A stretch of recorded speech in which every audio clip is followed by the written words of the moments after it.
सोलापूरला अवकाळी पावसाचा तडाखा बसलाय. अवकाळी पाऊस आणि गारपिटीमुळे दक्षिण सोलापुरातील 3 एकरावरील पपईची बाग उद्ध्वस्त झाली आहे. शेतकऱ्यांना मेहनतीने या जागेत 3200 झाडांची लागवड केली होती.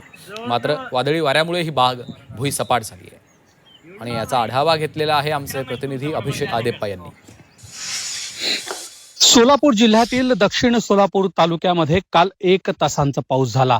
या पावसानं शेतकरी राजाला अक्षरशः उद्ध्वस्त केलाय. मी सध्या दक्षिण सोलापूर तालुक्यातील 13 मैल परिसरामध्ये आहे. आपण पाहू शकतो या ठिकाणी जवळपास 3 एकरावर 3000 पपईच्या झाडांची ही लागवड करण्यात आलेली होती.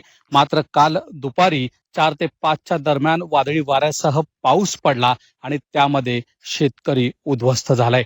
काही शेतकरी बांधव हे आपल्यासोबत आहेत. आपण त्यांच्याकडून जाणून घेऊयात नुकसान कशा पद्धतीने झालेलं आहे.